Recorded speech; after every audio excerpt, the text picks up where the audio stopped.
अस्सलाम वालेकुम। इस वीडियो पर आपने इसीलिए क्लिक किया है, लोग आपकी कदर नहीं करते, आपकी केयर नहीं करते, आपकी इज्जत नहीं करते। इस वीडियो में हम लोग इसी के बारे में बात करेंगे। हम लोग क्या गलती करते हैं जिसकी वजह से लोग हमारी इज्जत नहीं करते, हमारी कदर नहीं करते, हमारी केयर नहीं करते। तो आपने इस वीडियो को एंड तक देखना है और मेरी बातों को आपने फॉलो करना है। इंशाल्लाह लोग आपकी इज्जत भी करेंगे, आपकी केयर भी करेंगे, आपकी कदर भी करेंगे। वीडियो को एंड तक देखना है। हेलो दोस्तों, मेरा नाम है नुमान सैम और आप देख रहे हैं नुमान सैम यूट्यूब चैनल। दोस्तों, क्या आपको पता है कि लोग हमारी केयर क्यों नहीं करते, हमारी इज्जत क्यों नहीं करते? क्योंकि आपके जो इमोशनल्स हैं ना, आपके वो काबू में नहीं है। हमारे इमोशनल ही होते हैं जो अगले इंसान को इस तरह का बना देते हैं कि वो इंसान हमारी कदर करना छोड़ जाता है। अब मान लीजिए कि एक इंसान से आप बहुत प्यार करते हैं, आप उसके बगैर रह नहीं सकते, आप उसको अपनी जिंद जान सब कुछ मानते हैं। अब वो इंसान आपको थप्पड़ मारकर चला जाता है। अब आप एक दिन गुजरा है, आपने उसको कॉल करना शुरू कर दी, आपने उसको मैसेज करने शुरू कर दिए, प्लीज मेरे साथ बात कर लो। यानी कि आपके जो इमोशनल है वो बहुत वीक है। अपने इमोशनल को काबू करो। इमोशनल ही होते हैं जो आपकी इज्जत बढ़ाते भी हैं और घटाते भी हैं, यानी कि कम करते हैं।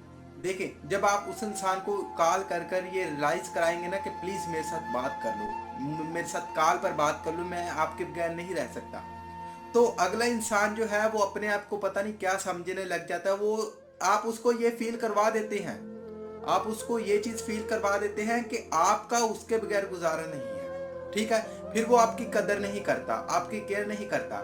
ठीक है, एक चीज मैं आपको और बताता हूँ। जो चीज आपके पास नहीं होती ना, उस चीज की आपको बड़ी कदर होती है। लेकिन जो चीज आपके पास होती है ना, उसकी आपको कदर नहीं होती। चंद दिनों के लिए आप उसकी कदर करते हैं, उसकी इज्जत करते हैं, लेकिन जब वो चीज आपके पास आ जाती है, आप उसकी कदर करना छोड़ जाते हैं। ठीक है, ऐसा ही जब आप उसको कॉल करेंगे ना कि मेरे साथ बात कर लें, मेरे साथ कॉल पर बात कर लें, मैं आपसे आपके बगैर रह नहीं सकता, रह नहीं सकती, ठीक है, तो आप अपनी कदर कम कर रहे हो। ठीक है, तो अगला इंसान ये समझ लेता है कि इस इंसान ने तो मेरे बगैर रहना नहीं है, तो मैं जो मर्जी करूं इसके साथ। यानी कि आपने अपने इमोशनल्स को काबू में करना है। अपने इमोशनल्स को काबू करेंगे तभी तो उस इंसान को पता चलेगा। अब वो इंसान आपके मुंह पर थप्पड़ मार कर गया है ना, आपने उसको कॉल नहीं करनी, उसको मौका दो, उसको ये फील कराओ कि उसने आपके साथ गलत किया है। ठीक है, 5 दिन 10 दिन आप खामोश होकर बैठ जाओ, सुकून से बैठ जाओ। उसको समझ आना चाहिए कि उसने गलत किया है। ठीक है, उसको फील करवाना है आपने। उसको फील तभी होगा जब आप अपने इमोशनल्स को मजबूत करेंगे, अपने इमोशनल्स को आप अपने काबू में करेंगे। अब उनको काबू में कैसे करना है आपने? अब आप एकदम से, यानी एकदम से सब कुछ नहीं कर सकते, कुछ टाइम लगेगा। अब आपका बड़ा दिल करेगा कि यार मैं उसको एक कॉल कर लूँ, उसको एक मैसेज कर लूँ। आपने क्या करना है कि 1 घंटा, अभी नहीं 1 घंटे बाद उसको कॉल करूँगा, उसको कॉल करूँगी। ठीक है, जब वो घंटा गुजर जाएगा, फिर अगले घंटा आपने ये सोच लेना है कि यार अभी नहीं, 1 घंटा और देखते हैं, फिर उसको कॉल करते हैं। 1 घंटा टपाते जाएंगे ना आप, तो आपके इमोशनल जो है वो आपके काबू में आने लग जाएंगे।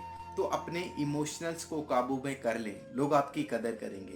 दूसरी चीज, अब आप जो है परेशान हैं, आप डिप्रेशन में हैं, आपको किसी चीज की तकलीफ है, आप परेशान हैं, किसी ना किसी चीज में आप परेशानी में है। ठीक है, अब आप सोच रहे हैं कि अगला इंसान जो है वो आप जैसा ही आप कर, यानी आपको दिलासा दे, आपकी केयर करे, आपकी इज्जत करे, आपकी कदर करे, तो नहीं करने वाला।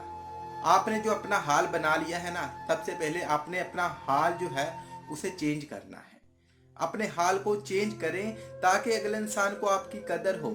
ठीक है, अब आप जो है आप वही रोना धोना लगाकर बैठे हुए हैं, आप उसको शिकायतें कर रहे हैं कि तुम मुझे टाइम नहीं देते, तुम मेरी कदर नहीं करते। तो इस तरह तो यार वो इंसान आपकी कदर नहीं करेगा ना, तो उस इंसान को आपका एहसास होने वाला है। फिर आप चाहे रोते रहें, ठीक है, आप रोते रहें, आप जितना मर्जी रोते रहें, उस इंसान को नहीं फर्क पड़ने वाला। क्योंकि आपने अपने आप को काबू में नहीं किया। आपने अपना हाल जो है वो बुरा किया हुआ है, अपना हाल बुरा हाल बनाया हुआ है अपना। अपने हाल को चेंज करें, अपनी सिचुएशन को चेंज करें। जब आप उस इंसान के सामने रोएंगे धोएंगे ना, तो कोई भी इंसान आपकी केयर नहीं करेगा। और मेरी एक बात याद रखें कि दुखी इंसान के पास ना कोई भी लोग आना पसंद नहीं करेंगे। ठीक है, लोग कहते हैं ये तो एक दुखी आत्मा है, इसके पास हम लोग जाकर क्या करेंगे? तो दुखी इंसान के पास कोई नहीं आता। अपना हाल चेंज कर ले, अपनी सिचुएशन चेंज कर ले। आपको जो तकलीफ है ना, वो उस इंसान के साथ मत शेयर किया करें जो आपकी बड़ी इज्जत करता है, आपकी केयर करता है। क्योंकि जब आप अपने गम, अपनी दुख तकलीफ उस इंसान के साथ शेयर करते हैं ना, तो वो समझने लग जाता है कि अब ये इंसान फारग है। ठीक है? अगर आप खुश रहेंगे ना, आप बड़े हैप्पी रहेंगे, आप अपने गम उन लोगों को नहीं बताएंगे, तो वो लोग समझे कि यार ये तो बड़ा खुश मिजाज बंदा है। ठीक है? तो ये बड़ा हंसी खुशी वाला बंदा है। तो वो आपकी इज्जत करेगा, आपकी केयर करेगा, आपकी कदर करेगा। ठीक है? अपनी हालत चेंज कर लें। तीसरी चीज, दोस्तों मेरी एक बात याद रखें कि जब कोई इंसान आपको कॉल करता है ना कि यार मुझे आपसे काम है, फौरन आ जाओ, तो आप अपना इम्पोर्टेंट काम कर रहे हैं, वो छोड़कर आप जा रहे हैं, तो ये काम करना भी बंद कर दें। क्योंकि जब आप अपने काम को इम्पोर्टेंट नहीं समझते ना, तो लोग आपको इम्पोर्टेंट क्यों समझेंगे यार? लोग आपकी कदर क्यों करेंगे? लोग आपकी केयर क्यों करेंगे?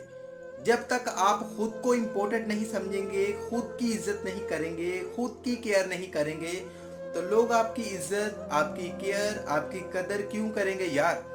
पहले खुद की कदर करो, खुद की केयर करो, अपने काम को इम्पोर्टेंट बनाओ, अपने टाइम को इम्पोर्टेंस बनाओ। देखिए मैं आपको एक मिसाल दे रहा हूँ। आज आपके पास बड़ा पैसा है, आपके पास गाड़ी है, बंगला है, ठीक है?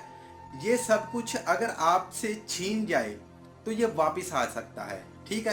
पैसा भी वापस आ सकता है, घर दौलत जो भी चीजें हैं वो वापस आ सकती है, लेकिन आपका टाइम वापस नहीं आ सकता।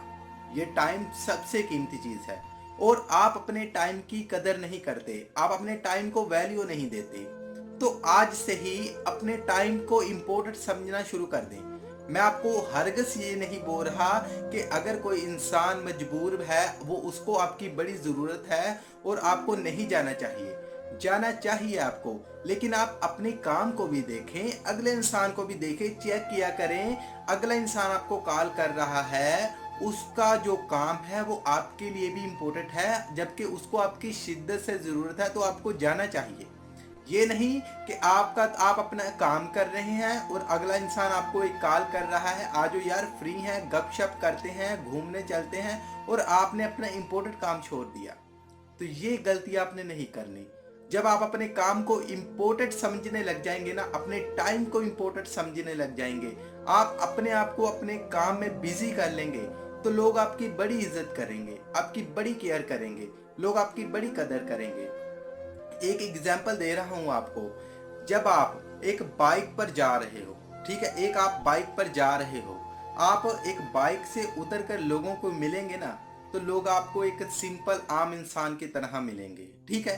क्योंकि आप एक अवेलेबल इंसान हो, हर किसी के लिए अवेलेबल है, हर किसी के लिए आपके पास टाइम है। लेकिन वहीं पर आप एक कार से उतर रहे हो, ठीक है, आपके पास अच्छी कार है, आप किसी को ज्यादा मिलते नहीं है। ठीक है? जब आप किसी के रोकने पर रुकेंगे ना, कार से उतर कर उसको मिलेंगे, तो वो आपकी बड़ी इज्जत करेगा, आपकी बड़ी कदर करेगा। ठीक है? तो अपने टाइम को इम्पोर्टेंट बनाओ, अपने आप को ब्रांड बनाओ, और आप एक ब्रांड हैं। आपने देखा होगा कि अगर हम लोग बाजार में जाते हैं तो हमें बहुत सारी चीजें देखने को मिल जाती हैं, लेकिन अगर हम लोग किसी मार्ट वगैरह में जाए, वहां पर हमें ब्रांड मिलता है। ठीक है? ब्रांड के कपड़े मिलते हैं जो कि बाजार में नहीं होते। तो वो इम्पोर्टेंट जगह पर ही मिलते हैं, यानी मार्ट में ही मिलते हैं, और उनकी कीमत लाखों करोड़ों में होती है, यानी हजारों में होती है, लाखों में होती है, क्योंकि वो ब्रांड होते हैं और उनकी लोग इज्जत भी बड़ी करते हैं। ठीक है? इसी तरह बाजार में जाएंगे तो वो चीज़ आपको बड़ी कम कीमत में मिल जाएगी और उसकी कदर भी नहीं होगी, क्योंकि वो ब्रांड नहीं है।